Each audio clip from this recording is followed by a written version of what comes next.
Bom dia a todos e a todas. Sejam muito bem-vindos ao Ciclo Nacional de Palestras sobre Sustentabilidade.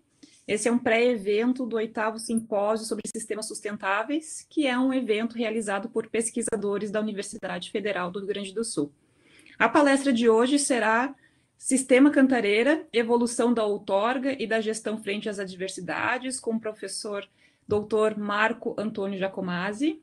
O professor Marco Antônio é graduado em Engenharia Agronômica pela USP, é mestre em Agronomia, com área de concentração em Irrigação e Drenagem, também pela USP, e é doutor em Engenharia Civil na área de concentração em Recursos Hídricos, Energéticos e Ambientais pela Unicamp. O professor Marco foi consultor em Hidrologia e Hidráulica na empresa Irrigarte Engenharia e consultoria em Recursos Hídricos e Meio Ambiente. Desde 2006, é sócio-diretor na empresa RASA, Racionalize Água, Solo, Ambiente Limitada. Participou como hidrólogo e membro da equipe do convênio consórcio PCJ com a Unicamp, referente à assessoria técnica especializada para atualização dos estudos hidrológicos e apresentação de propostas de melhorias na operação dos reservatórios do Sistema Cantareira, em razão da crise hídrica e estiagem atípica na região. É membro associado da Tropical Water Research Alliance, e é docente permanente no mestrado profissional em Rede Nacional em Gestão e Regulação de Recursos Hídricos no Instituto de Pesquisas Hidráulicas da Universidade Federal do Rio Grande do Sul. Participa também como professor colaborador do Laboratório de Apoio Multicritério à Decisão orientada à sustentabilidade empresarial e ambiental e possui experiências nos seguintes temas: irrigação, recursos hídricos, hidrologia, modelos hidrológicos, REC, HMS, REC-RAS, drenagem superficial e planejamento ambiental e gestão de bacias hidrográficas. Professor Dr. Marco Giacomazzi, agradeço desde já pela participação nesse evento tão importante. Passo a palavra e logo após abrimos para perguntas e debates. Uma boa palestra a todos. Obrigado, professora. Bom dia, pessoal. Prazer enorme poder conversar um pouco sobre o Sistema Cantareira aqui com vocês, né? O Sistema Cantareira é uma realidade aqui na nossa região sudeste, especialmente para a nossa bacia do PCJ, né? Então, é sempre um grande prazer falar sobre esse grande sistema de abastecimento e agradeço desde já a oportunidade que o Prof. Água, do IPH, nos abriu para falar um pouco sobre esse assunto que é tão interessante.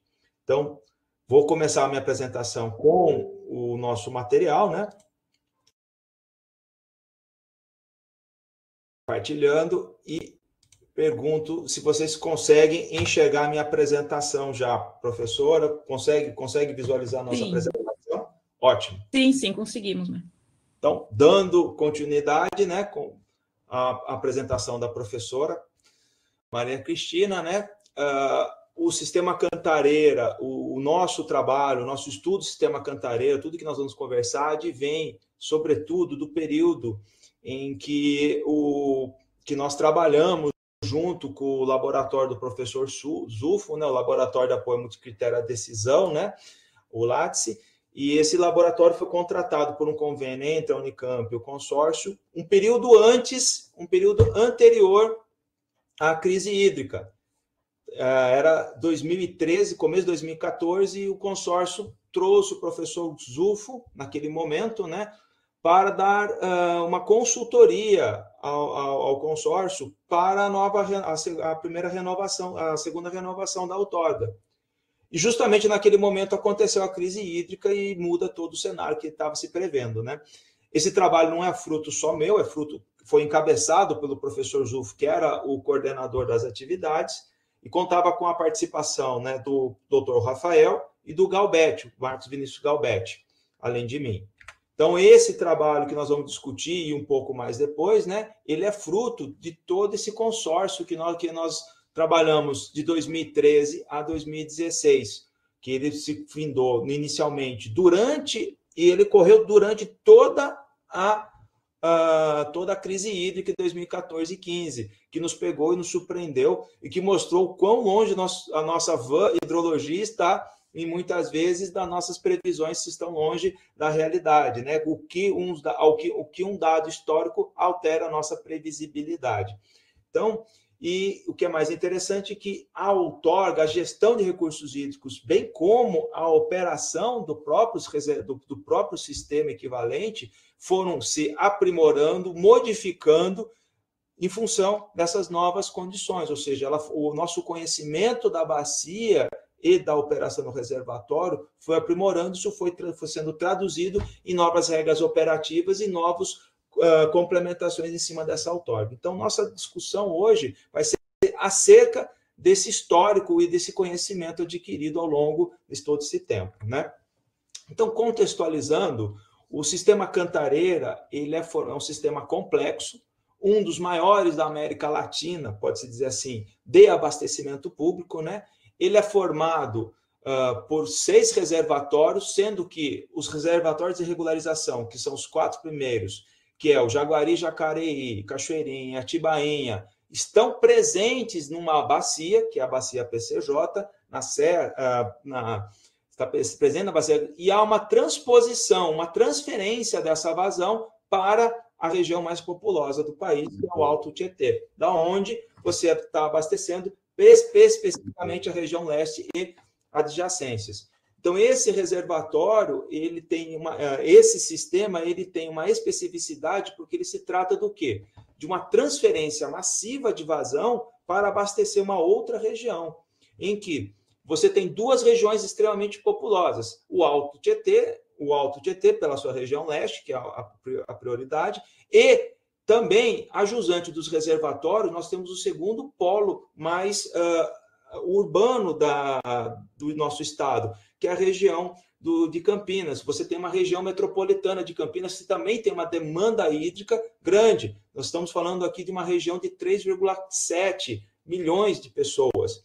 Então, nós temos 2 regiões que demandam bastante água. Então, qual que é o grande desafio do sistema Cantareira? Ele tem que compartimentalizar o abastecimento entre 2 regiões. Ele não pode, ele foi implantado, ele foi visualizado para abastecimento da região metropolitana do Alto Tietê, parcialmente do Alto Tietê, porém, ele também ele tem que dar uma vazão a jusante para poder não gerar o desabastecimento, uma região tão importante quanto. Então, é um sistema bastante complexo nesse quesito. E os reservatórios, por outro lado, eles não estão em série, são reservatórios dispostos em paralelo, ou seja, a transferência de vazão de um reservatório para o outro se dá por meio de túneis. A gente vai apresentar um pouco mais à frente. Então, aqui é uma vista de uma imagem da nossa bacia PCJ, né? E a posição mais a montante dos nossos reservatórios, sendo que o reservatório maior de regularização está mais distante, que é o reservatório Jacareí-Jaguareí. E desse reservatório são aduzidos vazões por túneis para os outros 3, atingindo a região do Alto Tietê, que a gente vai ver no próximo. Então, nós temos todas essas bacias, depois que a bacia do Atibaia e do Jaguari, que também é abastecido pela subbacia do PCJ. Então, ela depende também, em grande parte, da vazão liberada pela sua descarga de fundo desses reservatórios. E aqui uma imagem, aqui é um esquema da adução desse reservatório, né? Esses reservatórios em que ele compõe todo o seu sistema, que nós temos os 4 grandes reservatórios de regularização na bacia PCJ, né? Que é o Jaguari e o Jacareí, que ambos existe uma interligação por canal entre os 2 reservatórios, ou seja, é uma ligação por superficial, e desses 2 reservatórios parte um túnel, que é denominado de túnel 7, que é aduzido a vazão regularizada para o segundo o reservatório Cachoeira. Do reservatório Cachoeira, essa vazão, já computando os 2 anteriores, né, é transferida por túnel também para o Atibainha, e desse reservatório parte-se para a bacia do Juqueri, onde está a nossa represa Paiva Castro. Os reservatórios de regularização são os 4 anteriores, ou seja, que tem capacidade de gerar vazões maiores que as vazões naturais afluentes. Do reservatório Paiva Castro para frente, aí que já está numa outra bacia, não PCJ, ele é basicamente uma transferência de vazão, e ele já aduz por bombeamento na elevatória de Santa Inês para o reservatório de Águas Claras. Esses reservatórios têm pouquíssima capacidade de armazenamento e, portanto, eles não são praticamente regularização de vazão, eles são basicamente transferência das vazões regularizadas a montante. Então, esse é o nosso esquema esse é o esquema do sistema Cantareira. E esse conjunto de reservatórios, Jaguari, Jacareí, Cachoeira e Atibainha, junto com o Paiva Castro, que tem pouca regularização, é dominado o sistema equivalente. Num primeiro momento, o Paiva Castro, o volume do Paiva Castro não era computado dentro da regularização. Posteriormente, ele também foi computado com uma vazão com a tua contribuição da bacia. Bom, visto o esquema e entendendo como que é a transferência de vazão entre os reservatórios, vamos começar agora a falar sobre como que foi a concepção do sistema Cantareira. Contar um pouco da história, da onde que ele veio, de onde que vem as ideias e como foram entrando os eventos hidrológicos extremos e como eles foram moldando as próprias portarias e a operação do mesmo. Inicialmente, a concepção do sistema Cantareira ele aconteceu na década de 60, entre 1962 e 1970, basicamente. Os primeiros, antes da década de 70, uma vez que o sistema passa a operar a partir de 69, o abastecimento para aquela região já contava com a Serra do Cantareira, que eles chamavam de velho sistema Cantareira, que era um aproveitamento de captações superficiais. Mas por décadas, desde a época do Império, esse sistema sempre era ampliado, mas não dava conta de atender a crescente demanda urbana de água na região, uma vez que no período da década de 20 a 40 houve um vertiginoso crescimento populacional da grande São Paulo, que foi a época da industrialização. E em 62, a CEPA, que foi uma comissão especial de planejamento de abastecimento, fez um primeiro estudo, uns primeiros estudos em que o aproveitamento das vazões do Juqueri, contando com a transferência de vazões pelo Cantareira, seria possível uma regularização de 18 metros cúbicos por segundo. Então, o primórdio dos primeiros estudos era de 62. E, nesse primeiro momento, contava-se que era possível até 18 metros cúbicos por segundo. Em 67, o CEON, que era um comitê especial de obras, faz uma atualização e uma atualização dos estudos do CEPA, com ampliação e uma readequação das propostas, principalmente dos reservatórios. E aí chega-se a uma vazão maior de 22 metros cúbicos por segundo. Bom, com esses estudos, inicia-se as obras do sistema Cantareira, pelo menos a primeira fase. Essa primeira fase vai se contar, voltando um pouco, ela contou a primeira fase de implantação, ela contou com a construção do sistema inteiro de adução, ou seja, Paiva Castro até Águas Claras e os dois primeiros reservatórios, Atibainha e Cachoeirinha, que eram reservatórios de menor regularização devido ao seu volume. Nós vamos ver daqui a pouquinho. As grandes regularizações que se aconteceria com Jaguari e Jacaré seriam numa segunda etapa, juntamente com a transferência pelos túneis. Então, a primeira fase do sistema Cantareira, a partir desses estudos do CEON, começa em 1967, que vai findar em 74. Em 69, o Plano Brás, já comandado e organizado pela DAE, faz uma revisão dos estudos e atinge uma capacidade do sistema Cantareira de 33 metros cúbicos por segundo. Guarde bem esse valor, porque esse é o valor que vai nortear a primeira outorga do sistema Cantareira. É interessante, e frisamos isso, que vai nortear toda a nossa conversa aqui hoje, que os primeiros estudos do sistema Cantareira feitos nos idos da década de 60 contavam com pouquíssimas informações hidrológicas. Tinha-se meia dúzia, se quiçá, de estações fluviométricas tinha meia dúzia e uma só estação fluviométrica com mais de 30 anos de idade. Então, toda a concepção do projeto foi feito com pouquíssimas informações, não por negligência, simplesmente por falta de dados mesmo, entendeu? E a partir dessa época começa-se o quê? Implantação de novas estações fluviométricas, por quê? Se isso vai ser o principal pulmão daquela região leste, eu preciso ter mais informações que eu não contava naquele momento. Então, primeiro, essa primeira revisão, na concepção inicial do sistema Cantareira, foi feita com pouquíssimo, uma gama de estações fluviométricas, análise com muito poucos dados. E também é bom frisar um acontecimento, que antes da conclusão da obra, em 73, há a criação da Sabesp, acampando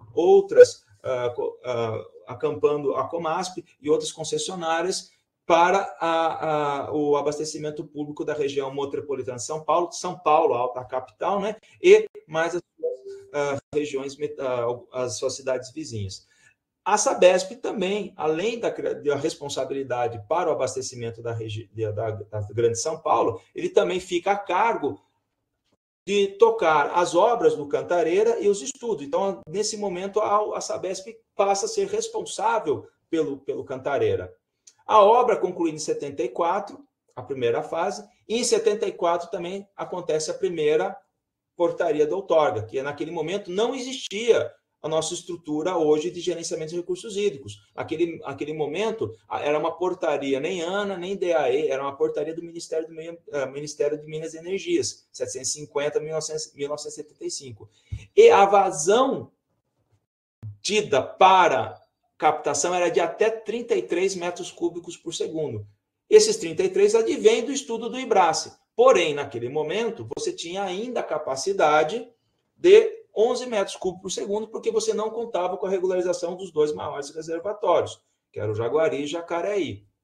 Entretanto, essa portaria tinha uma vigência de 30 anos, ou seja, já era previsto que, ao fim da vigência dessa portaria, eu teria todo o sistema completo sendo utilizado.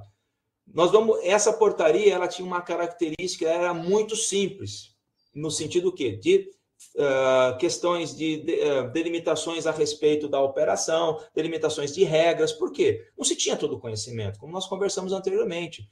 Os primeiros conhecimentos, os primeiros estudos do sistema Cantareira foram elaborados por estações fluviométricas curtas, com 30 anos, estavam ainda em engatinhamento. A partir desse momento, a Sabesp começa a instalar diversos postos pluvio-fluviométricos a fim de poder ter mais condições de conhecer o seu sistema e assim operá-lo melhor.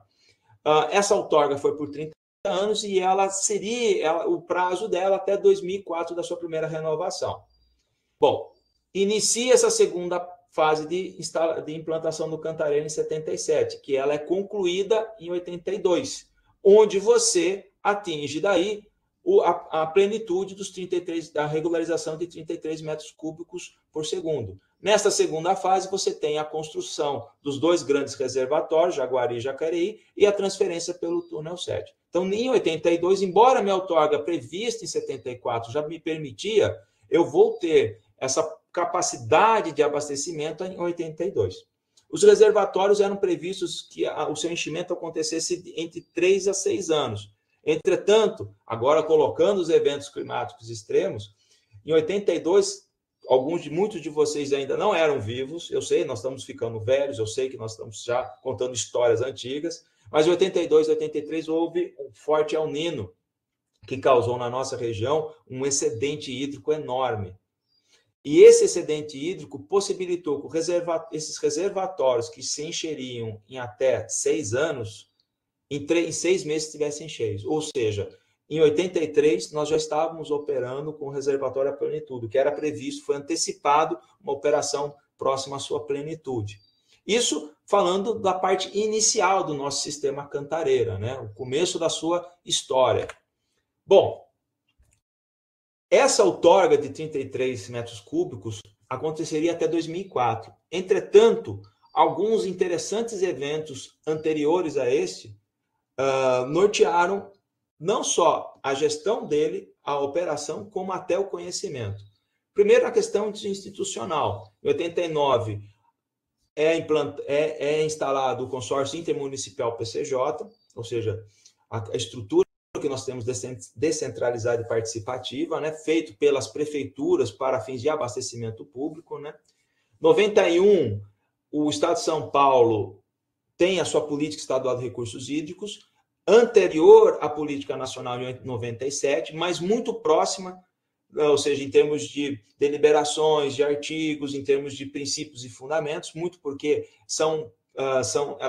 elas partem dos mesmos princípios da atuação participativa.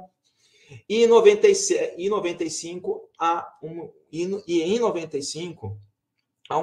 importante estudo, que é o consórcio Hidropan, em que, nesse consórcio, que é um plano de bacias, as nossas séries históricas, que eram antigas, com muitas falhas, elas são recuperadas e reconstituídas desde a década de 1930 até 93. Ou seja, nós tínhamos naquele momento, no momento da concepção do sistema, nós tínhamos poucas informações hidrológicas. Em 95, esse plano de bacias traz muito mais informações, lógico que por modelação, simulação, porém, traz mais luz, e isso tudo acampado tanto pela ODAE quanto pela Sabesp, né?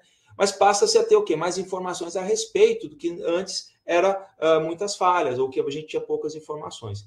Essa mesma série de Hidroplan, nós utilizamos ela parcialmente até hoje. Por quê? O período histórico de 30 a 93 foram sendo, até hoje, ampliados, atualizados até os dias de hoje para poder fazer o quê? As previsões futuras. Essa mesma série, na outorga 2004, ela é ampliada de 93 a 2003.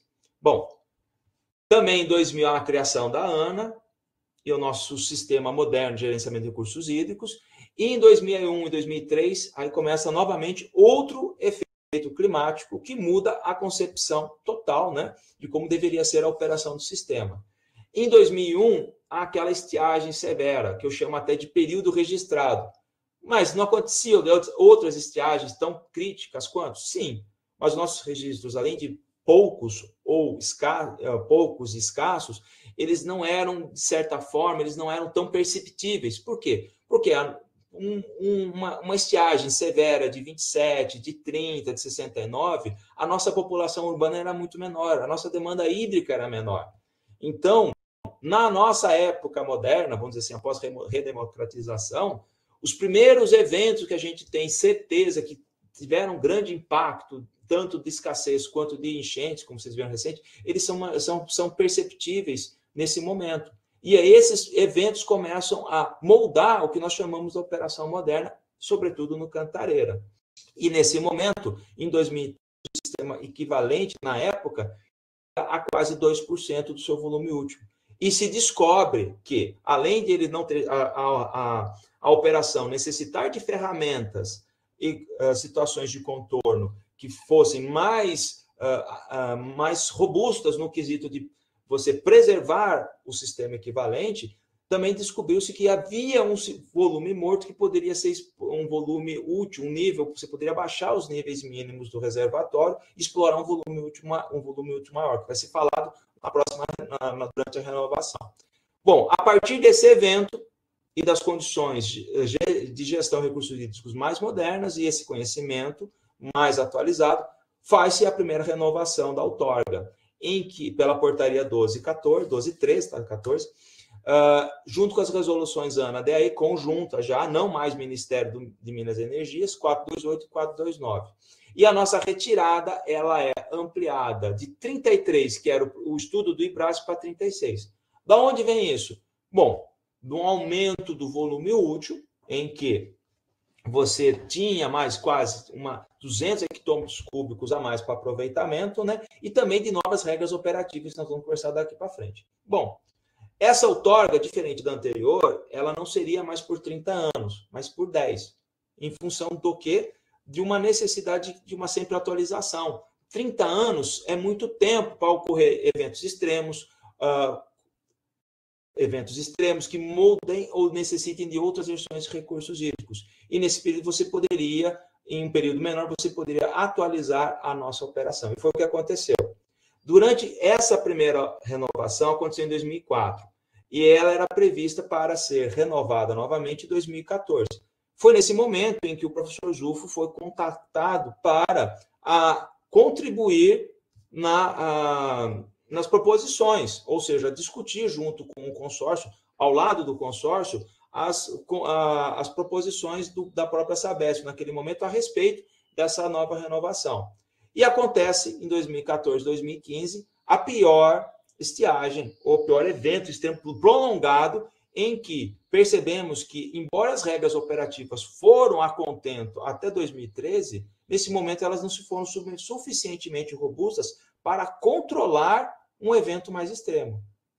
E por causa dessa situação, e que daí, em vez de operação, passou-se a fazer uma gestão de crise, a outorga foi adiada para 2017, que antes era 2014, e essa renovação passou a ter outros complementos na sua operação, como na letra da tua portaria, em vistas de você fazer um sistema mais robusto. Essa portaria, que é a 926, prevalece até hoje, e nós estamos há 2 anos da sua terceira renovação. E muitos outros, e provavelmente nós estamos passando por um período de vazões afluentes muito menores do que a gente tinha percebido nas outras anteriores, que possivelmente vão moldar a próxima renovação. Então, essa é uma primeira ideia de qual o contexto, de como foi nesses últimos 60 anos, desde a sua concepção até a operação de 2025, como vem sendo o histórico legislativo, o histórico de concepção e o histórico de eventos extremos que moldaram a nossa, não só a outorga, as portarias, mas também a própria operação desse sistema Cantareira. Isso aqui é só para colocar as principais portarias, a gente vai explicar detidamente a partir daqui, né? E fica depois o material para vocês lerem. Isso aqui é um resumo de todas as informações a serem discutidas. Bom, a primeira portaria a gente não vai se deter muito nela, porque ela era muito simples. No primeiro momento, ela era por 30 anos, assim, pode-se tirar até 33 metros cúbicos por segundo. Como? Quanto tirar? Qual é a vazão máxima a ser tirada? Quanto que eu vou deixar para o PCJ? Isso não tinha portaria. Por quê? Nós estamos numa questão seminal não, uma questão eminente sobre gestão de recursos hídricos. Ela foi anterior à nossa legislação, então pouco se tinha a respeito de como era a operação naquele momento. Isso muda a partir da portaria 1213. Bom, falando da portaria 1213 e das suas resoluções conjuntas, que eu vou parar um pouco mais de tempo e eu vou tentar explicar para vocês como que ela funcionava e como era a operação nesse momento, ela se baseou em algumas premissas. Primeiro, a alteração dos volumes úteis operacionais. Até 2004, o nosso volume útil do sistema Cantareira, o sistema equivalente, que é composto pelos 4 reservatórios, era 765 hectômetros cúbicos. Até 2004. E de 2004 até 2010, a partir daquela chuva, daquele evento extremo de 2003, percebeu-se que podia explorar quase 200 hectômetros cúbicos a mais. A gente já te explica. Mas houve a possibilidade de ampliar o volume útil do sistema e, portanto, houve a possibilidade de ampliar a capacidade de regularização dele mesmo. E a partir de 2010, o consórcio, junto com a Sabesp, faz uma atualização da batimetria para, após algumas décadas, verificar se o volume útil daquela batimetria inicial prevalecia ou se já tinha grande parte comprometida com sedimento, ou seja, verificar se aquele volume útil ainda existia. E, por nossa felicidade, em 2010, o volume útil ainda remanescente era muito próximo ao previsto, ou seja, pouco se perdeu desse volume útil ao longo das décadas em função de aporte de sedimentos. Isso seria o primeiro aspecto. O outro, que nós vamos falar com um pouco mais de detalhe, é sobre a operação por uma regra variável. Ou seja, o sistema anteriormente a portaria anterior falava-se que era possível, era permitido uma retirada de até 33 metros cúbicos por segundo. Mas como seria, se podia pegar todos os meses, ele não dizia nada.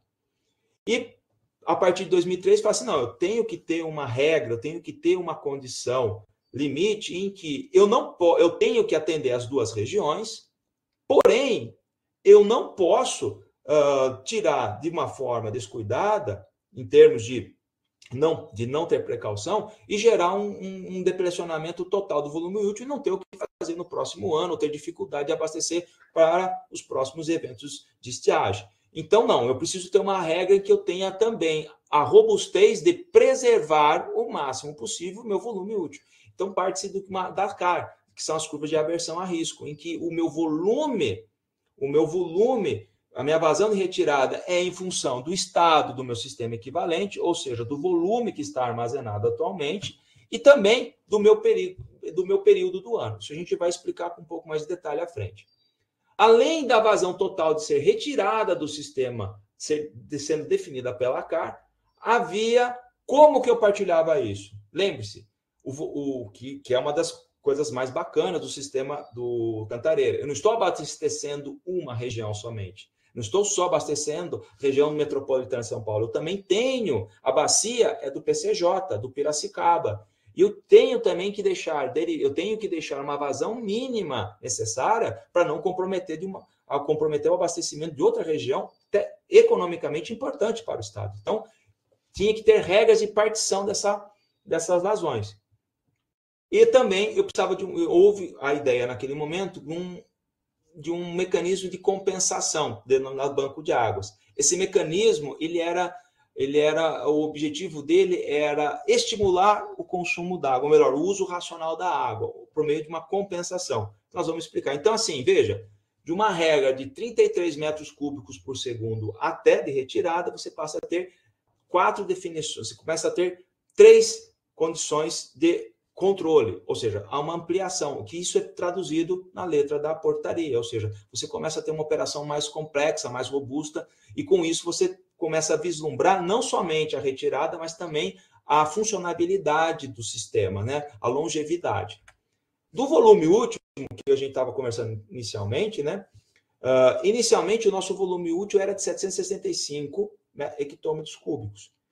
O que aconteceu? Com a estiagem de 2003, os níveis mínimos dos reservatórios, do reservatório de Jaguaré e Jacareí, foram percebidos que eu tinha 200 hectômetros cúbicos a mais possíveis de ser retirados, ou seja, o meu nível mínimo poderia ser alterado, que antes tinha-se uma ideia de uma cota acima, uma cota quase 9 metros superior. Então, com esse nível mínimo descoberto ou aparecendo, percebeu-se que o meu nível mínimo era mais baixo e, com isso, eu poderia ter um ganho do meu volume útil.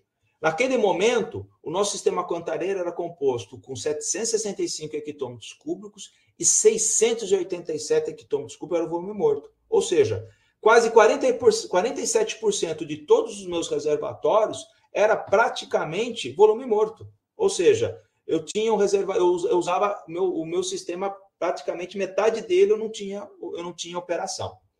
A partir dessa constatação, foi possível ampliar esse volume útil sem alterar a capacidade total do sistema. Ou seja, não foi preciso ampliar o nível máximo operacional, não foi preciso construir um outro reservatório. Com o mesmo volume, com a mesma capacidade de armazenamento dos reservatórios, pôde-se trabalhar com volume útil maior. E, portanto, a partir do quê? Reduzindo o seu volume morto. E com isso, o seu volume morto, que antes era 47%, passa para 36% e passa a se contar com um volume útil de quase 980 hectômetros cúbicos. Isso já depois de 2010. E, portanto, isso possibilitou, a partir dos novos estudos, encabeçados principalmente com o pessoal da Poli, né, foi-se possível ampliar de 33 para 36 metros cúbicos por segundo. Então, você tem uma ampliação do volume útil sem necessariamente, não o que aconteceu, uma expansão da capacidade total do sistema. Óbvio, você reduzindo o volume morto, se você tiver uma operação não controlada ou uma gestão, uma operação com regras não claras, isso passa a aumentar o risco, sendo que você passa a ter menos. O volume morto não é só um volume que você deixa lá, né, morto, né, não é para ser utilizado, não. Além de ser para garante a vida útil do sistema de reservatórios, ou seja, que seria um volume que seria ocupado ao longo do tempo por sedimentos, etc., ele te permite, numa operação, num período aquém de afluências, ele permite uma operação em que você retira além do volume esperado. E com isso, você passa a ter uma continuidade da operação mesmo para eventos adversos, que foi acontecer em 2014, 2015, que a nossa operação, a nossa sobrevivência, não é a nossa sobrevivência, dependeu quase que exclusivamente por 2 anos do volume morto. Então, ele não é somente um volume deixado para sedimentar, mas ele também ele é pensado exatamente para quando tudo mais falha, eu tenho esse volume ainda para eu conseguir chegar até o próximo período chuvoso e recuperar os volumes sem ter uma interrupção, uma ruptura na operação. Então, esse foi um primeiro destaque na renovação da portaria, a ampliação do volume útil. E aqui só, em termos de tabela, né, eu deixo aqui para vocês notarem que essas primeiras linhas são até 2004, e aqui o nível mínimo. A única barragem que a gente se encontrou foi no complexo Jaguari-Jacareí, que antes o nível mínimo era 829, passou para ser 820, quase 9 metros, quase 8 metros de diferença de nível, que possibilitou uma ampliação do teu volume útil, que antigamente era 595, passou-se 807 hectômetros cúbicos. Praticamente, você teve uma ampliação significativa de todo o seu volume útil com apenas alteração do volume útil deste reservatório. E a partir de 2010, basicamente, foi muito poucas as alterações. Praticamente de 978 passou para 973, foi insignificante. Então, as mesmas concepções de volume útil de 2004 permanecem até hoje. Então, fica a nível de registro os nossos volumes computados. E perceba-se que é interessante que nesses 3 períodos, a minha capacidade total do sistema de quase 1.037.000 do Jaguari-Jacareí quase que não alterou, ou seja, não houve uma alteração no projeto do sistema, apenas uma atualização de níveis. E a partir de 2010 são pequenos incrementos, diferenças, ou apenas uma atualização. Bom, isso falando a respeito de volume útil.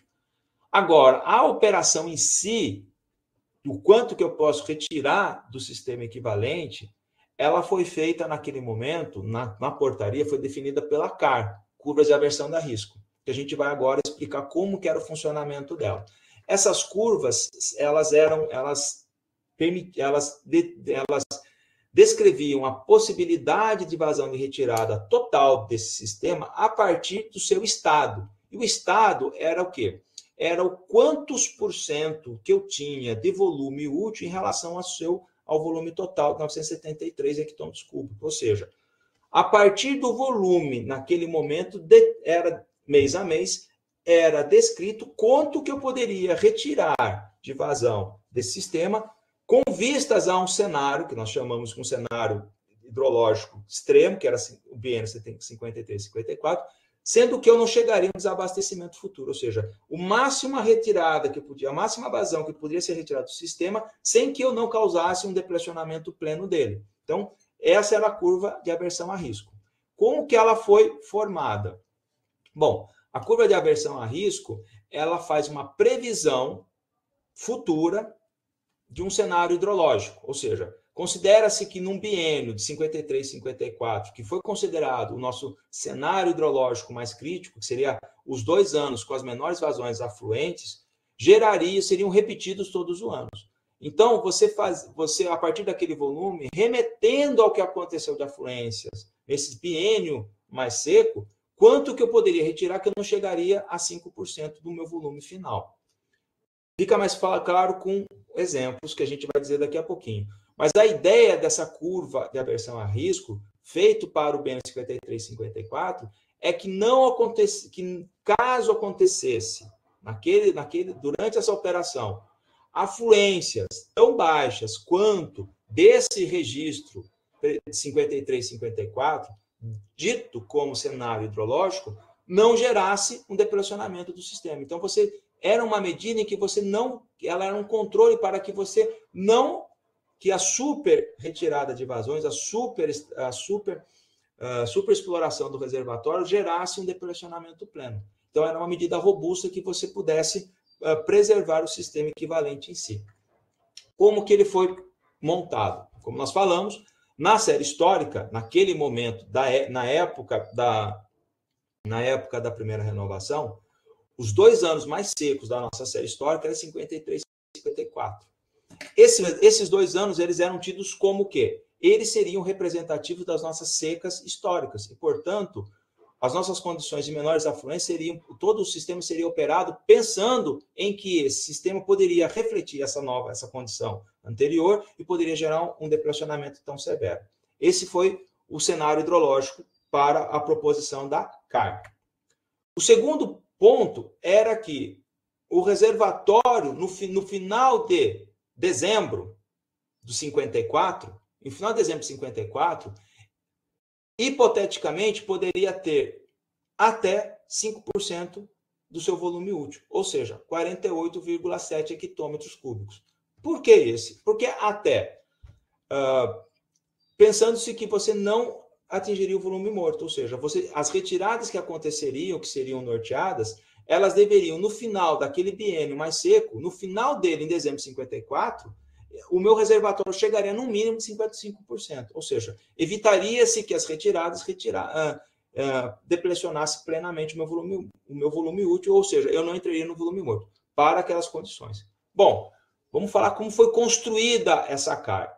Considerando-se que estou fazendo uma retirada constante ao longo desses 2 anos de 31 metros cúbicos por segundo, e considerando que as minhas afluências são as que aconteceram nesse cenário hidrológico crítico, ou seja, o meu cenário de menores afluências, se eu considerar que em dezembro eu tenho 5% do meu volume útil, qual deveria ser o meu volume desse sistema equivalente de todos os reservatórios 2 anos antes, para que eu pudesse chegar a 5%, considerando essa retirada de 31 metros cúbicos por segundo. Então, nós estamos falando aqui como que foi montada a CAR para 31 metros cúbicos por segundo. Então, vamos começar em dezembro de 54, em que a minha afluência naquele mês, da nossa série histórica, era 26,9 metros cúbicos por segundo.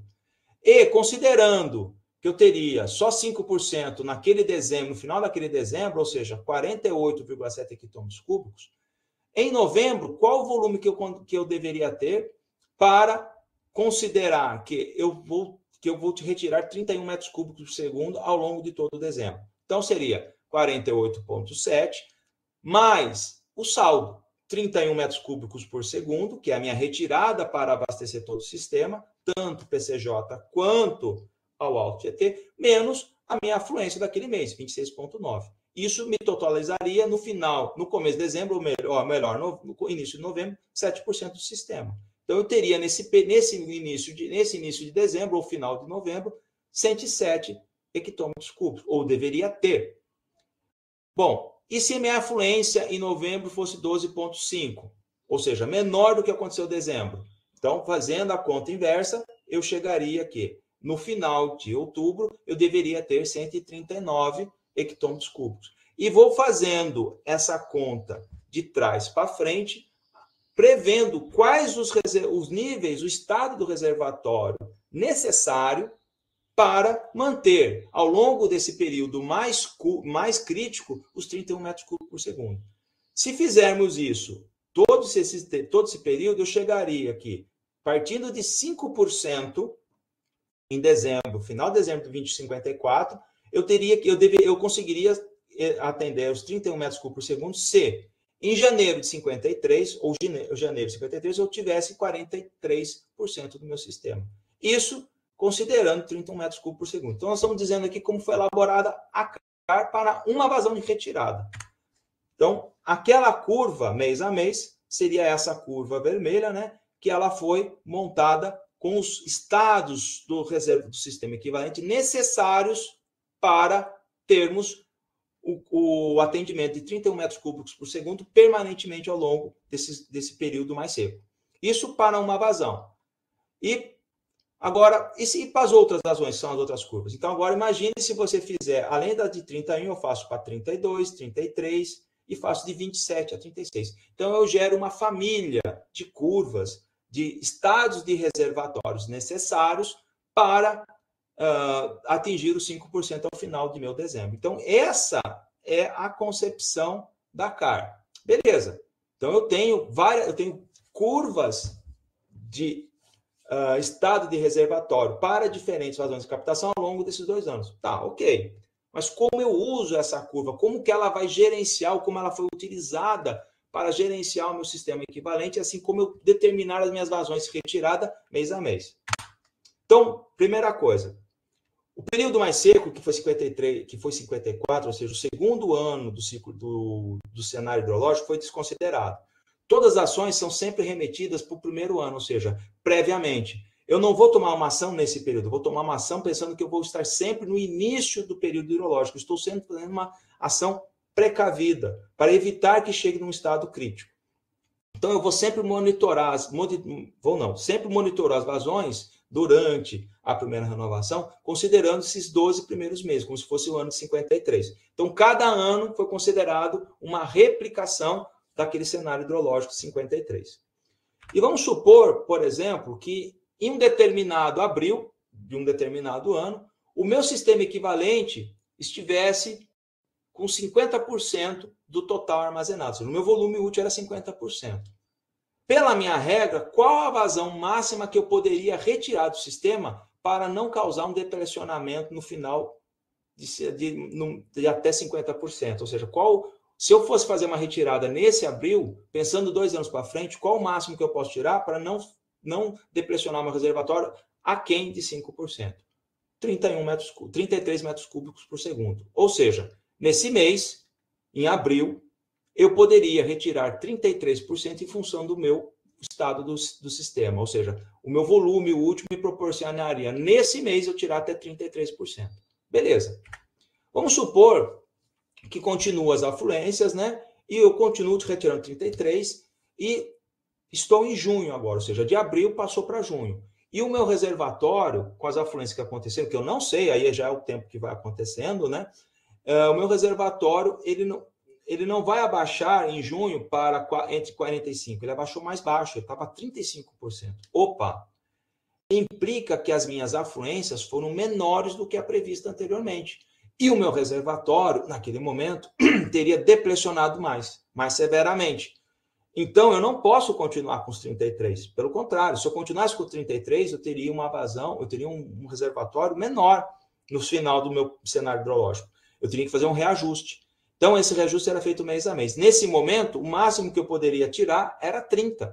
Então, o meu sistema, naquele momento, em junho, devido às afluências que ocorreram de abril a junho, foram menores dos que eu tinha previsto, e a minha retirada deveria ser ajustada para não causar um depressionamento severo. Ok, então as vazões foram reajustadas para 30 metros cúbicos por segundo. Agora, em agosto, o cenário não foi tão adverso. Por quê? Porque o meu depressionamento, que poderia ser entre 20 e 30, ficou próximo a 30%. Ou seja, as afluências depois de junho foram um pouco maiores. Em agosto, eu tinha um volume útil a quase 30%. Opa, então se eu antes eu tinha essa recuperação, essa afluência maior me possibilitou eu poder, deu um alívio para mim. Eu posso tirar, em vez de 30, em vez de 30, posso tirar 31 metros cúbicos por segundo. Então, esse era o funcionamento da CAR. Ou seja, mês a mês era avaliado o estado do reservatório com uma previsão futura e você fazia um reajuste em função dessa CAR das vazões possíveis de retirada, que pareceu até aquele momento uma ferramenta robusta, em função do que tinha uma previsibilidade num cenário crítico. E essa foi a operação de retirada total do sistema ao longo da primeira renovação. Essa era a concepção da CAR e como era o funcionamento. Bom, a CAR previa o total de vazão ser retirada por um conjunto de reservatórios, que era transferido para a sua bacias jusante, que é o Jaguari e o Atibaia, e também a vazão transferida para o sistema Juqueri, que seria para a região do Alto Tietê. Porém, qual era a regra a ser transferida para cada região abastecida? Ou seja, não bastava somente apontar qual o máximo que eu teria de capacidade do sistema para produzir de vazão ou retirar vazão para o sistema, mas como isso deveria ser distribuído. E aí entram as regras que nós chamamos que são as prioridades de abastecimento, prioridades chamadas em primária e secundária, qual eram as regras de repartição do nosso volume d'água a ser transferido nesse período da CAR. e existia uma regra em que foi definido como uma demanda primária e uma demanda secundária. Bom, explicando como é que funcionava essa demanda primária e secundária. A demanda primária era as porcentagens, são as porcentagens mínimas a serem atendidas para cada região, ou a região metropolitana de São Paulo ou o PCJ. Para a demanda primária, que era uma retirada do sistema equivalente total de até 27,8, ou seja, praticamente 28 metros cúbicos por segundo, você tinha 90% desse abastecimento para atender São Paulo. Ponto. E quase 10%, que equivalia a 3 metros cúbicos por segundo, para a PCJ. Então, para a demanda menor ou igual à primária, até 28 metros cúbicos por segundo, a prioridade de 90% era São Paulo. E ponto. E 10% para o PCJ. Porém, quando as vazões retiradas fossem maiores que quase esses 28 metros cúbicos por segundo, entrava a demanda secundária. Então, você atendia prioritariamente a primária, mas o que fosse além dessa demanda primária, ou seja, 27,8%, 27,8 metros cúbicos por segundo, aí, em vez de você continuar com os 90% para a região metropolitana de São Paulo, 75% abaixaria. Então, assim, na demanda, na prioridade secundária, você tinha um aumento de vazões, ou seja, de prioridades a serem atendidas para o PCJ. Ou seja, o saldo a partir de 27,8 metros cúbicos por segundo, 75% seria para São Paulo e 25% quase para a região do PCJ, que seria essa segunda parte da demanda, até os 36 metros cúbicos por segundo. Explicando isso de forma de um fluxograma que fica mais fácil. Se a minha vazão de retirada total do sistema, computado pela CAR, fosse menor ou igual a 27,8 ou quase 28 metros cúbicos por segundo, a minha prioridade era sempre primária. E aí, quase 90% era para São Paulo dessa vazão e o que restasse era para Piracicaba. Ponto. Porém, quando a minha vazão, em grande parte do tempo, fosse acima de 28 metros cúbicos por segundo, eu abasteceria São Paulo com a sua demanda mínima de 24,8 metros cúbicos por segundo, que vem o meu limite anterior da primária, e o saldo faltante, 75% iria para São Paulo. E, novamente, o que sobrasse iria para Piracicaba. Ou seja, há uma inversão. A demanda secundária, embora a prioridade ainda, a maior parte seja São Paulo, mas era menos, ou seja, de vez de 90%, 75%. E aí você conseguiria suplantar um pouco mais para Piracicaba. Então, existiam regras claras de repartição. Claro, um pouco complexas, mas eram regras em que houve um acordo entre os comitês de bacia e a Sabesp, né, naquele momento, que se tornou a nossa regra de produção de água e repartição dessas vazões para abastecimento. Bom, isso em termos gerais. Outra ideia que veio na primeira portaria, que era você gerar era o banco de águas. O banco de águas foi uma ideia, a princípio, interessante, em que ela era um mecanismo de compensação, ou seja, é tipo um banco, um crédito hídrico que você geraria para a bacia, que a bacia não como um todo, mas para cada um dos seus usuários, PCJ ou a região, o Alto Tietê, em que se eu economizasse aquela vazão que eu poderia retirar no máximo, definida pela CAR e pela regra de repartição, o que eu sobrasse de água, o que eu deixasse de consumir, entraria como um crédito, ou eu poderia usar no outro momento. O objetivo inicial era que o banco de águas fosse um estímulo à economia d'água, um crédito. E com esse crédito, eu poderia, numa outra situação, utilizá-lo de uma forma. Tipo você colocar numa ponta de um dinheiro, numa conta de investimento, assim, olha, se eu precisar, tá lá. Eu pego no momento, mas eu não preciso agora. Então, você vai guardando. Essa foi a ideia inicial, a concepção original do banco de águas. Como falei, era uma concepção muito interessante no primeiro momento. Por quê? Porque ela visava fazer o estímulo ao uso racional. Mas ela não deu muito certo, principalmente no evento crítico e adverso. A gente vai explicar por quê. Bom, explicando o funcionamento do banco de águas. Vamos supor que num determinado momento eu tivesse no meu sistema equivalente, nos meus 4 reservatórios, 460 hectômetros cúbicos, ou seja, 47%, quase 50% do meu sistema equivalente era o estado naquele momento.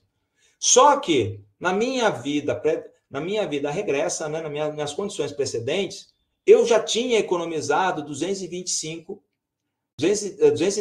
hectômetros cúbicos, ou seja, de tudo que eu podia utilizar, eu utilizei menos. E eu acumulei um crédito de volume, um crédito hídrico de 235 metros cúbicos, hectômetros cúbicos. Ou seja, quase a metade do que eu tenho reservado é parte da minha economia. Ou seja, eu era para ter 225 se eu fosse pegar as regras, se eu for utilizar as regras. Mas eu tenho, na verdade, 460. Por quê?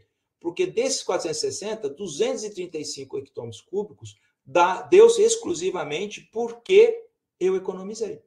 Opa, que legal. Mas o que eu faço com esse volume total que eu economizei? Qual foi o meu benefício? É isso que a gente vai discutir, como que ele trabalhava o banco de águas. Então, desses 47% eu tenho do total físico, eu só tenho gerência por 23%, porque os outros, eles é um crédito que existe, eu poderia, teoricamente, utilizar de uma forma em que eu pudesse, uma forma mais independente, e não pela CAR, entendeu? Então, a minha gerência seria sobre esses 225, e não pelo total 460. Esse seria o início da conversa do banco de águas. Então, se eu pegasse, naquele momento, os meus 47% do meu estado sistema equivalente me permitiriam quase 36 cúbicos por segundo. Ou seja, nesse momento eu poderia retirar uma vazão maior do que quase o meu topo, quase a minha capacidade plena do sistema. Mas, nesse momento, o que eu tinha gerência, de fato, era sobre 225. Esse estado atualizado me permitiria retirar apenas 33 naquele setembro de 2013, que é um período antecedente à crise hídrica. Então, a capacidade do meu sistema era de 36, mas retirando o meu banco de águas, eu poderia retirar, com o meu sistema físico, vamos dizer assim, apenas 31 metros cúbicos por segundo. Bom, o que você faria com os outros 5? Esses outros 5, que seria o Z dividido pelo tempo, era a vazão independente. Vamos dizer assim, que geraria uma vazão independente de gerência. Não descontrole, não é isso que a gente está dizendo. Mas é um saldo que eu poderia usar de forma independente a CAR em algum momento, né? Ou de uma forma eu poderia utilizar uma vazão maior, ou para uma região ou para outra, né? Em virtude dessa economia. Então, eu teria gerência apenas dos 23% e os outros seria de uma forma independente. Ou seja, eu teria mais a operação, a gestão, ou tanto pelo Tietê quanto o PCJ teria mais independência sobre os seus volumes, ela teria um direito de um crédito, né? Ela teria mais independência na sua operação de uma parcela da vazão total liberada. Bom, se eu fosse computar os meus 47% físico existente, eu poderia retirar 36 metros cúbicos por segundo.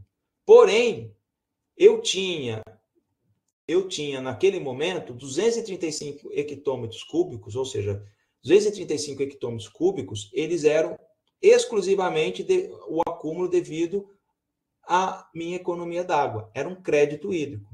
Se eu, por exemplo, quisesse pegar esse volume e falar assim, não, esse volume é meu, esse volume é o meu crédito lá e eu vou usar no momento que eu bem entender. Se ele quisesse pegar naquele mês e retirar todo ele, eu teria direito, por exemplo, as duas, tanto o PCJ quanto não, conjuntamente, eles teriam direito a uma vazão de 90 metros cúbicos por segundo. Óbvio, claro, que não tinha nem capacidade de transposição toda essa vazão. Mas isso demonstra o volume que você chegou naquele determinado momento, que você tinha pouco controle.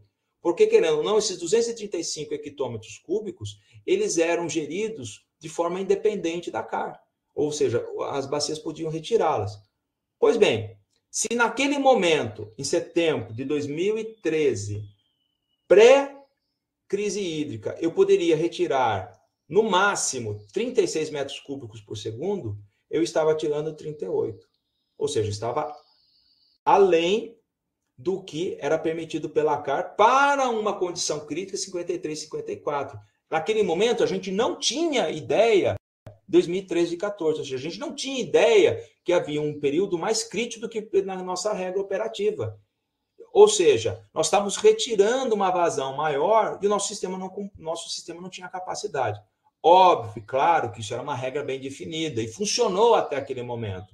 Mas essa regra mostrou-se, o banco de águas, em grande parte, ele retirava a robustez da CAR. Não estamos aqui demonizando ou dizendo que o banco de águas foi um péssimo. Não. Ele, em grande momento, ele auxiliou você preservar os 460. Ele era um estímulo, de fato, à economia de água. Mas ele também, no momento de uma crise muito severa, ele potencializou o depressionamento rápido do sistema equivalente. Portanto, ele agravou a situação de crise. Ah, mas ele é o principal culpado? Longe disso que não estamos advogando dessa forma. A condição pior que levou à crise hídrica foi as afluências muito abaixo do esperado. Mas sim, a crise hídrica demonstrou que algumas ferramentas naquele momento não eram suficientemente robustas para preservar o sistema, podendo potencializar o problema que levou à escassez hídrica. Bom, e aqui mais uma imagem que foi tirada dos relatórios, né, que a gente estudou naquele momento, o estado do sistema equivalente, em que a cor verde representa o estado físico, de 0 a 100, ou seja, quanto que ele tem realmente de volume d'água armazenado em termos percentuais, e quanto que a linha vermelha que eu tenho de gerência, ou seja, retirando a parte do banco de águas. Então, o que você percebe? Que conforme de 2005 para frente, que teve a operação junto com o banco de águas, esse volume d'água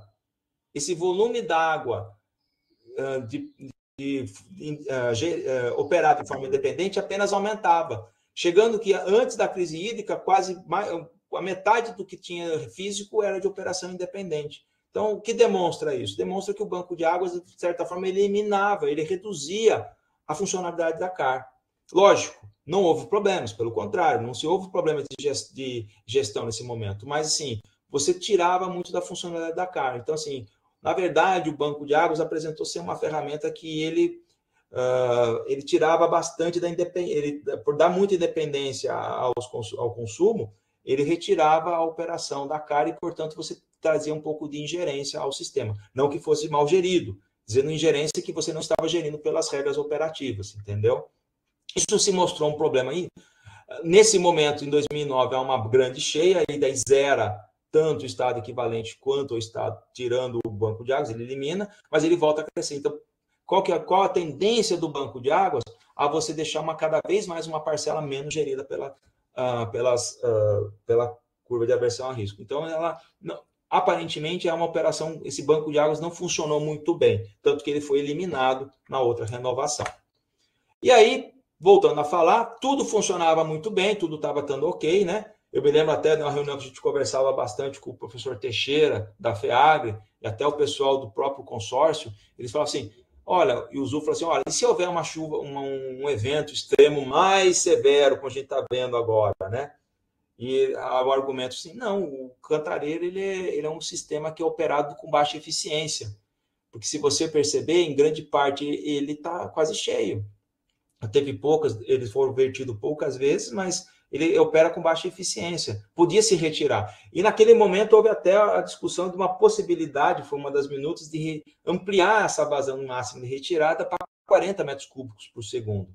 O que nos pareceu um pouco, no primeiro momento, um pouco exagerado perante a capacidade do sistema. Mas isso tudo, como aconteceu em 2003, 2004, foi antes de acontecer um evento hidrológico extremo, e que coloca em xeque todo o nosso conhecimento naquele momento, até então. E aí o que acontece? As nossas afluências caem bruscamente a partir de 2010, né? E acentuando-se em 2013 e 2014. Ou seja, essa curva aqui apresenta as minhas vazões na curva azul, né? Verde para vocês, provavelmente, apresenta as nossas afluências no sistema anuais. O que acontece a partir esse 2011 foi um ano muito chuvoso, que verteu a água do Cantareira, né? Porém, a partir disso, o que acontece? Ela cai gradativamente, acentuadamente. e o meu sistema entra em colapso em 2014. Então, o que acontece? As nossas regras operativas, que apareciam ser muito robustas naquele momento, numa estiagem tão severa como 13 e 14, que nós não tínhamos registro, não serviram, não foram suficientes. E aí, justo antes da segunda renovação, senta a mesa, vamos renegociar isso, vamos rediscutir, temos que mudar o jogo, porque se continuar desse jeito, não vai ter água para ninguém. Ou seja, uma crise hídrica, ela traz um pouco mais de luz ao nosso sistema, um pouco mais de conhecimento, e a partir desse momento começa-se a discutir novas formas de operar. Por quê? A gente foi quase ao colapso em 2015. E aqui traz a nossa série histórica reconstituída desde o estudo do IBRACEN, né? E que a nossa regra operativa até 2003, 2004, que foi prevista, funcionaria ótimo, e funcionou bem. Ela funcionou muito bem, ela foi prevista para esse período, as regras operativas 2012 e 2013. Até o banco de águas, que a gente fala, ele traz ingerência, porque ele traz um pouco de risco, e grande parte é operado de forma independente, ele elimina grande efeito da cara, etc. e tal. Porém, você percebe que durante o período de divergência, em que a curva preta são a média da vazão na década, você percebe que durante 2000 a 2010, que foi o maior período que continha a operação pela portaria 12 e 13, que se percebeu que funcionou bem, ou seja, o sistema foi bastante robusto e funcionou ótimo, até com uma vazão média menor do que a média plurianual. Ok. Porém, quando as minhas médias desabam aquém do limite inferior, aí as minhas regras operativas não funcionaram. Ou seja, precisava rever. Então, até esse momento elas foram suficientes, mas depois de 2013 não foram suficientes, e que adiou a nossa próxima renovação. E aí, na próxima renovação, a gente comentando todo esse histórico de vazões menores afluentes, né? Traz essa experiência de 10 anos operando pela CAR, banco de águas e as regras de repartição. Bom, primeira coisa, banco de águas. Não, elimina, não funciona bem. Ele foi uma ideia boa originalmente, mas ele traz mais ingerência. Vamos incorporar o reservatório Paiva-Castro para o sistema equivalente. A gente já vai discutir se é uma boa ou não. Minha observação pessoal. Vamos substituir o sistema da CAR. Mas por quê? Aquelas curvas guias, nossa, é muita coisa. Vamos simplificar, vamos deixar a operação ainda com aquela ideia, mas vamos deixar mais simplificar para as operações, né? Vamos passar de curvas guia para modelo faixas. Ou seja, vamos fazer uma coisa mais simples, mas com a ideia de ser uma operação variável, não uma operação de uma retirada constante. E vamos colocar uma pitada que nós temos, como nós já estamos passando agora para um sistema em que eu tenho mais controle das minhas vazões, eu tenho sala de situação, tenho telemetria, eu poderia colocar alguns pontos de controle. Eu posso falar assim, olha, minha vazão mínima PCJ pode ser controlada pelas máximas afluências nessa posição. Vamos explicar cada um desses aspectos. Então, a partir daquela crise, houve a necessidade de reformular a condição operativa, e a portaria nova, né, que aconteceu em 2017, ela trouxe esse aspecto de uma evolução da portaria anterior, né, 12 e 13, em que trazia mais aspectos de controle.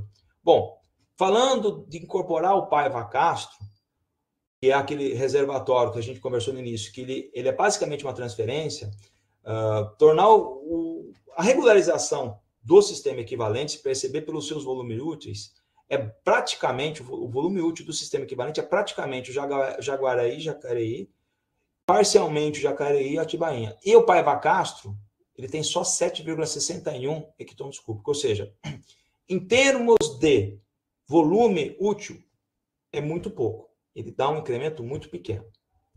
Agora, o que ele incorpora é vazão média. Por quê? Porque ele tem a sua área de drenagem de 369 km², é muito próxima tanto do reservatório de Cachoeirinho e Atibainha. Então, você não está incrementando no sistema mais volume, você está incrementando a área de drenagem. Só que a área de drenagem para uma captação direta, ou seja, você tem que manter uma vazão mínima jusante, e você também tem os eventos de estiagem, que é a sazonalidade intraanual perceptível. O que eu quero dizer é o seguinte: você está incrementando ao sistema quase 12% de vazão média, mas, em termos de regularização, você não está incrementando 1%. Ou seja, embora você tenha aumentado as vazões médias para serem transferidas para o Alto Tietê, que já não estão na bacia PCJ, a vazão que você está incrementando na regularização é muito pouca, porque você não está aumentando para o sistema mais capacidade de regularização. Essa é uma dos questionamentos que a gente fez na época. Mas tudo bem, os estudos indicavam que havia maior sinergia de operação, etc. e tal. Mas, de fato, o que eu estou incrementando, basicamente, é a área de drenagem para o sistema, paralela. Estou incrementando vazão média plurianual, mas eu não estou incrementando volume útil, não estou incrementando o volume de regularização. Basicamente é isso. Você está, talvez, melhorando, ampliando as condições de operação pela sinergia e uma operação mais restrita aos reservatórios, mas não que você está aumentando a capacidade de regularização do mesmo. Isso foi uma das coisas que a gente criticou, discutiu bastante à época. O outro ponto interessante é que daquelas curvas guias, a gente passou, o sistema operou, ainda é hoje, né, vigente, ele passou a operar por faixa. O que são as faixas? Bom, vamos simplificar aquilo. Aquele negócio de curva guia, mês a mês, em que ele vai descendo, eu pulo de um... Não. Em vez de a gente trabalhar com curvas e prever qual é a vazão que pode ser retirada em 2 anos, vamos trabalhar com uma amplitude maior, em que foi definida 5 faixas, que chama operação normal, atenção, alerta, restrição especial. Ou seja, em vez de você tem menos possibilidades de retirada de vazão, porém, você ainda permanece a ideia boa, que era a CAR, né, de você fazer uma retirada variável em função do estado reservatório. Então, em vez de você trabalhar com uma curva, você trabalhou por valores inteiros, que se o meu estado reservatório estivesse entre 60% a 100%, era uma operação normal. Vamos trabalhar inicialmente aqui para ESI, que é a elevatória de Santa Inês, que era a retirada para o Alto Tietê, ou seja, a retirada para São Paulo. Eu poderia retirar no estado normal até 33 metros cúbicos por segundo. Parou aquela ideia de meses, ou seja, nós vamos operar como se fosse ao longo uma condição de estado reservatório, simplificando a operação. Se o meu reservatório estivesse no estado menor que 60%, entre 40% ou 60%, ele passava a uma condição de normal para atenção e para preservá-lo, ele passaria a ser retirado com 31 metros cúbicos por segundo para o Alto Tietê. Se ele estivesse entre 30% ou 40%, ou seja, abaixo de 40%, mas acima de 30%, o meu estado já não é nem atenção, é alerta. Opa, minhas afluências são menores, eu tenho que retirar menos. E o máximo permitido de retirada para o Alto Tietê, 27 metros cúbicos por segundo, isso para o túnel, isso para o reservatório para Santa Inês. E se o meu reservatório estivesse abaixo de 30 e acima de 20, restrição. Estou próximo às minhas condições do que de 2000, as condições severas de 2004, ou seja, é uma condição que eu estou muito abaixo das afluências, mas já estou numa situação próxima à criticidade. E o máximo permitido de retirada nesse momento do Alto Tietê seria 23 metros cúbicos por segundo. Bom, e se tiver o estado do meu sistema equivalente, menos de 20? Opa, minha fluência está bem baixa. Se minha fluência estiver bem baixa, meu reservatório já está num estado crítico, que não existia anteriormente. Aqui já não existe mais operação de sistema, que já não é mais gestão de recursos hídricos. Você já passa por uma que a gente chama de uma faixa especial e o sistema ele começa a entrar em uma gestão de crise. Ou seja, estou com o meu estado reservatório muito baixo. A partir desse volume, eu tenho que fazer operações em que eu preserve, que eu tenha que preservar o meu sistema equivalente, evitando seu autodeplecionamento. Então, a partir de 20%, ou seja, abaixo de 20%, a condição de operação ela é especial. Ela já não é dita por vazões máximas de retiradas, mas sim elas são monitoradas para se evitar um total deplecionamento. E com isso, você sai de uma operação normal para uma gestão de risco. entendeu? E para o caso do PCJ, nós falamos isso em função do Alto Tietê. O PCJ, as vazões retiradas deles eram um pouco diversas. Ela sim, você teria a diferença de período último e período seco, ou seja, os meses do ano, em que o período seco seria a época de menores afluências, começaria início de junho até final de novembro. E o outro período, que é das maiores afluências, você teria uma vazão um pouco mais retirada. Essas vazões do PCJ, elas não são descritas na portaria como a vazão máxima a ser retirada, mas com uma vazão mínima a ser garantida em pontos de controle. Opa! O que mudou aqui? Eu não estou olhando só o reservatório, estou olhando ao meu consumidor final na ponta.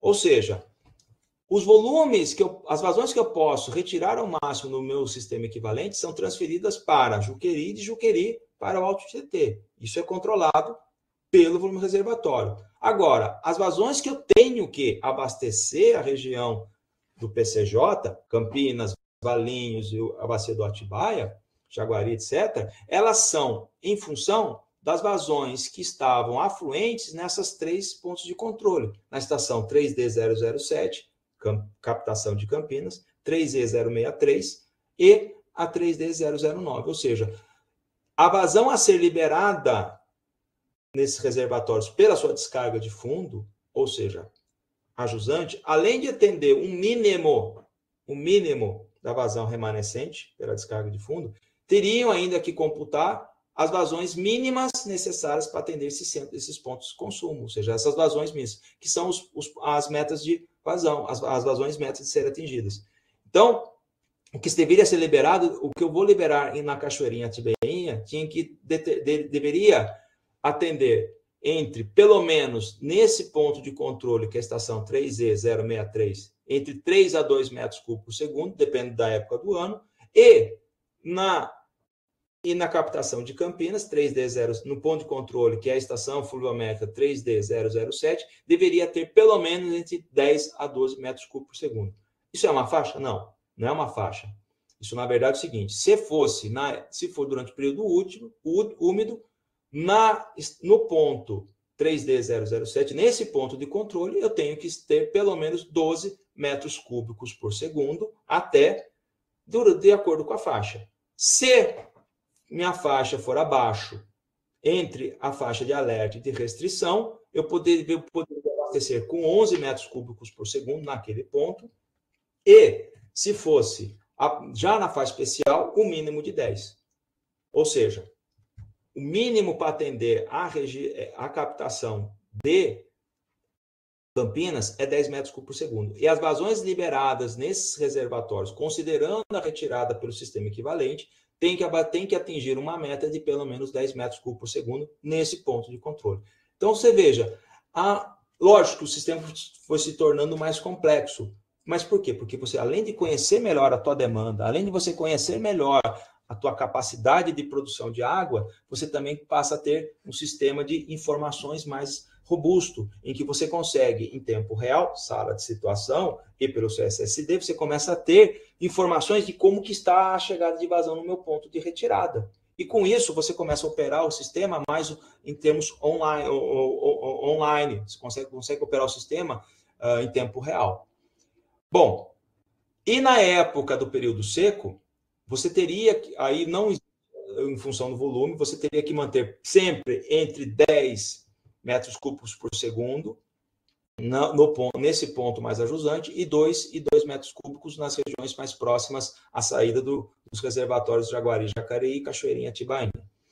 Da mesma forma, a regra descrevia o seguinte, independente da vazão que você vai num período seco, a vazão que você pode retirar, o volume máximo que você pode retirar durante o período seco é 158 hectômetros cúbicos. Ou seja, eu tenho que atingir essas vazões mínimas metas, porém, essas vazões mínimas, elas têm que computar o volume total retirado ao longo do período seco, no máximo, eu tenho que tirar 158 hectômetros cúbicos. Parece confuso? Não, não é confuso. Só que você vê que o sistema foi se aprimorando, foi se gerando várias regras que ou situações limites ou de contorno, para que eu pudesse operar o sistema e, desta forma, o sistema não levasse o seu depressionamento, tanto abastecendo numa condição normal, com a máxima capacidade dele, de acordo com o período do ano, ou quanto também eu pudesse ter regras em que eu não levasse ao depressionamento numa estiagem severa ou uma retirada normal.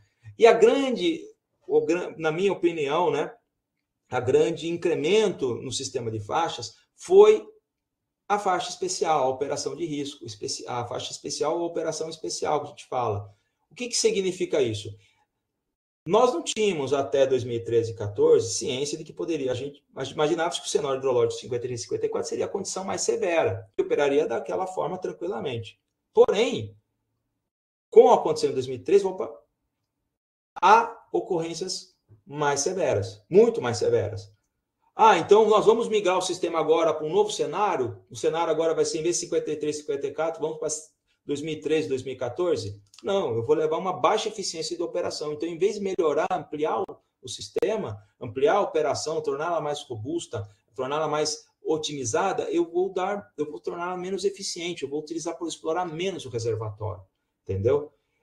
Então, não, vamos criar uma condição em que, se o meu reservatório atingir um estado crítico limite, que for determinado como 20%, para essa gestão de operação e passa para a gestão de recursos hídricos, a operação normal deixa de ser prioridade, agora a gente passa a operar como risco, uma gestão de risco, uma gestão de crise. Então, há um incremento. À vista do que, se houver um período tão crítico como 2013, 2014, você muda a chavinha. Opa, não é mais gestão de recursos hídricos, agora é gestão de crise. Vamos trabalhar agora para preservar o sistema e possamos chegar até as próximas período úmido e recuperar esse volume, esse sistema equivalente.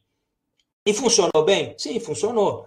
No nosso ápice, né, o nosso ponto mais crítico foi em 2015, né, meados de 2015, o sistema chegou a quase 25% negativo, ou seja, nós exploramos nesse momento o volume morto, ou seja, o volume morto foi ressuscitado, porque se não houvesse esse, não haveria história para contar, né?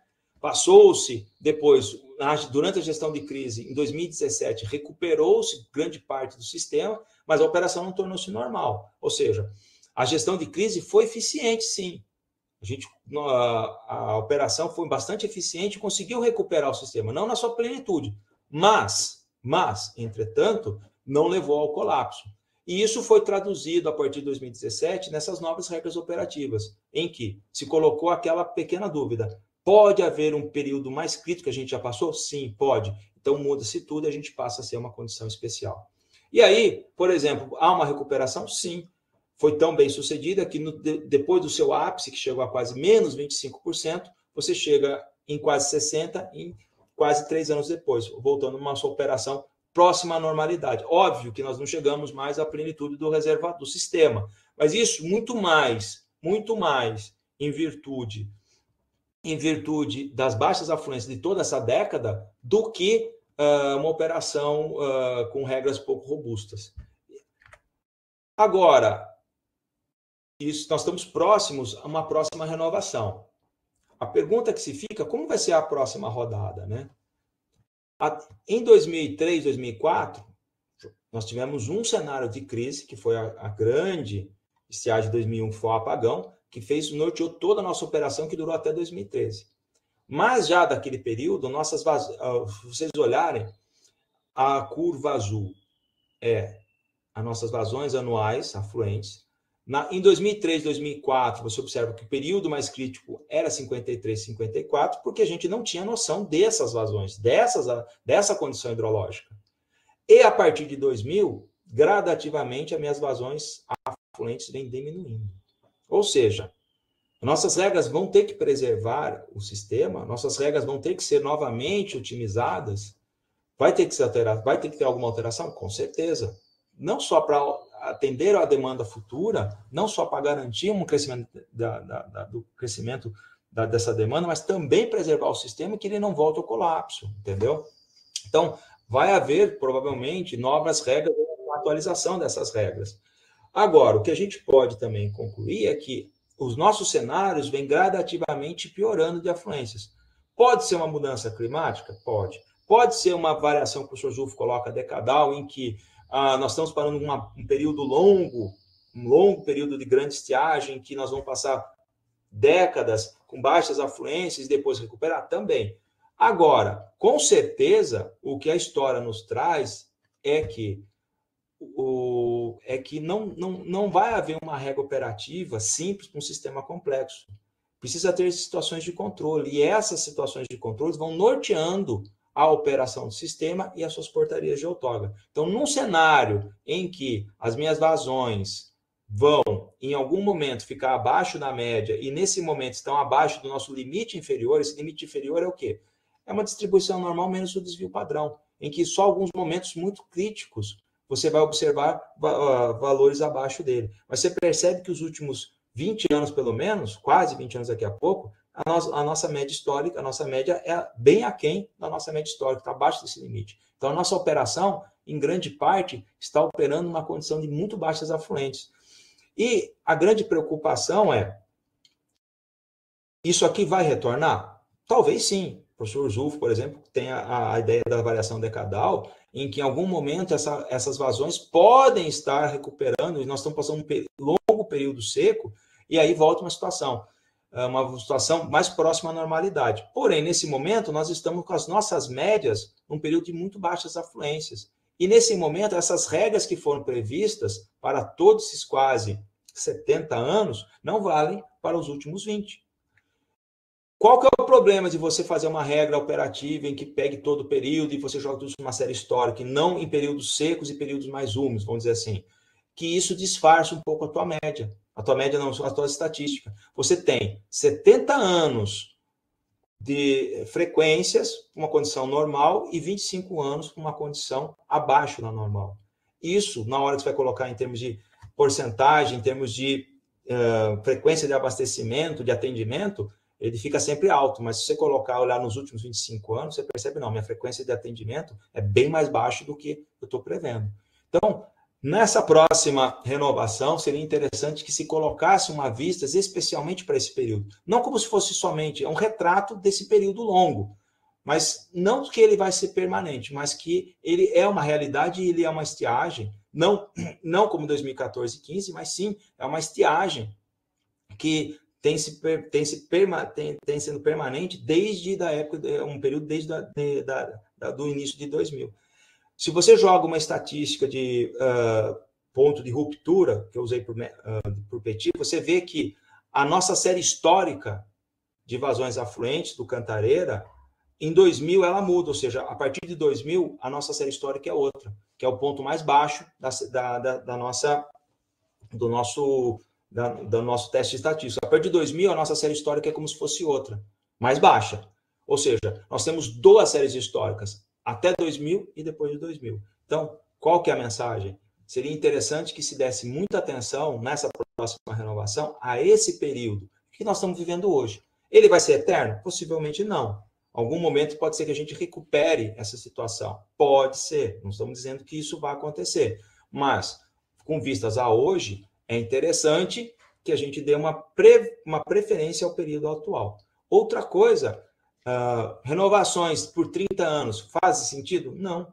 Porque se nos últimos 20 eu peguei um longo período seco, se eu tiver uma renovação nesse período 15 anos antes, os últimos anos o meu sistema não está operando direito. Por quê? Porque minhas vazões à frente são muito menores e por 30 anos eu não consigo detectar essas mudanças no meu ciclo hidrológico.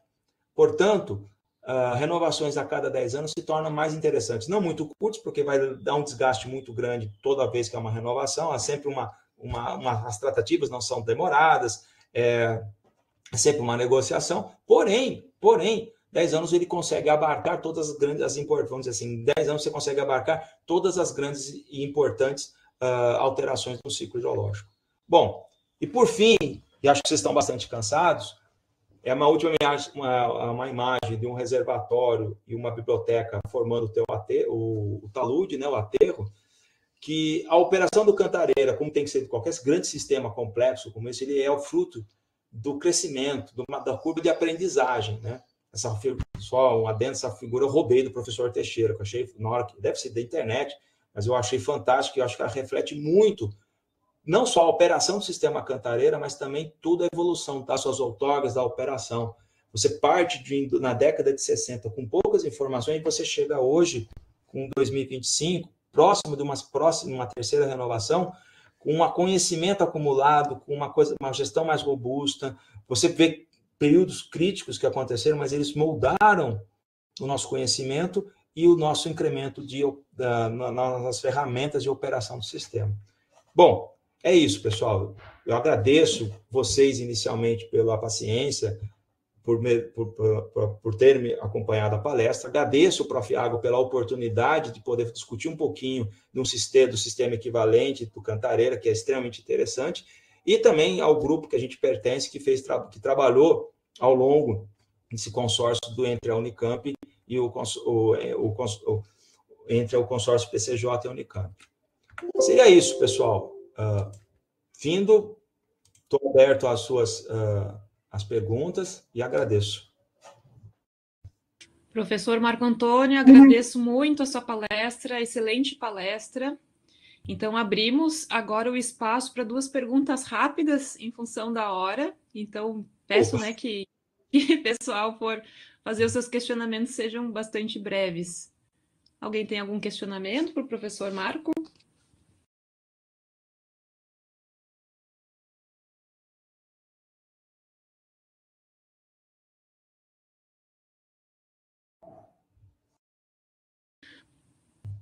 Tem pessoal digitando no chat. Qualquer coisa também, pessoal, fica o meu e-mail com a professora Maria Cristina, e se quiser ter alguma dúvida posteriormente, eu sei que avancei um pouco o horário, vocês ficam à vontade também de mandar um e-mail, tudo, se a gente conseguir, nós podemos, inclusive, responder os e-mails. Fique à vontade também. Vamos ver a pergunta do chat. Fabiana está digitando. Fabiana, tem algum questionamento, professor? Eu anotei aqui 2 questionamentos, professor, mas posso fazer também em outro momento, né? Dependendo das perguntas aqui do público. Eu sei, gente, eu falo bastante, peço desculpas. Mas o assunto muito interessante, né? Muito interessante mesmo.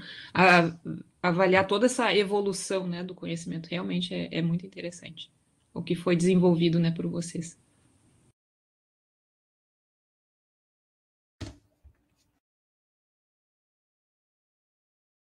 Sim, Fabiana então fez o questionamento: quais os maiores benefícios que a troca do antigo sistema para faixas?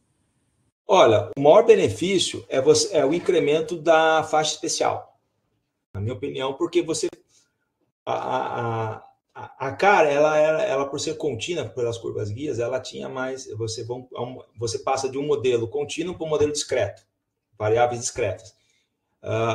Ela simplifica a operação, o que torna mais fácil para os operadores, mas ela não tinha previsão de um evento crítico pior. Na condição da faixa, na hora que ela implementa a operação por faixa, aquela faixa especial, fala, olha, tudo deu errado, agora a gente entra numa gestão de crise. Então, essa salvaguarda torna o sistema mais robusto nesse momento, entendeu? Então, eu acho que esse é o principal incremento da operação por faixas em relação às curvas guias. Uhum. Ela continua digitando.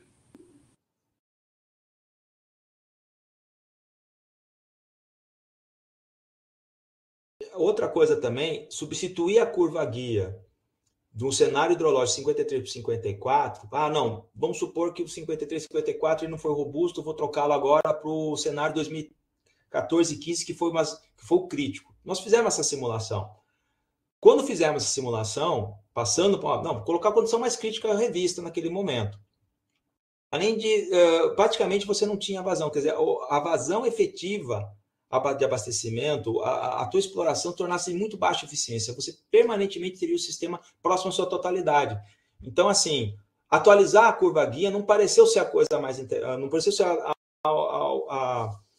não nos mostrou ser a estratégia mais interessante, né? A estratégia mais interessante é a seguinte: nós continuamos operando de uma forma de preservar o sistema para uma condição de mínima, para uma condição de não depressionamento, mas pode acontecer um menor. Aí que eu volto a falar. Aí a faixa especial traz esse incremento de robustez ao sistema. Sim, exatamente. Uma vez que você tem essa faixa especial e você troca a chavinha, não, agora não é mais gestão de recursos, é gestão de crise, Aí você tem um sistema mais robusto. Opa, nós vamos trabalhar com previsões mais curtas, eu vou trabalhar dia a dia, eu já tenho uma sala de situação, eu consigo acompanhar o depressionamento diário do meu sistema. E aí, com isso, eu passo a computar lógico, eu tenho que atender uma demanda, mas eu tenho também que prioritariamente preservar o meu sistema. Sim, essa é a ideia. Tá certo. Obrigada, Fabiana, pelo questionamento. Obrigada, professor Marco, pela resposta. Mais alguma pergunta, pessoal? Professor Marco. Professor Marco, então, obrigada mais uma vez pela excelente palestra, pela sua participação aqui no nosso pré-evento. E nós encerramos, então, a nossa palestra do dia de hoje. Até mais, pessoal. Fiquem bem. Bom final de semana a todos. Muito obrigado, pessoal. Tchau, tchau.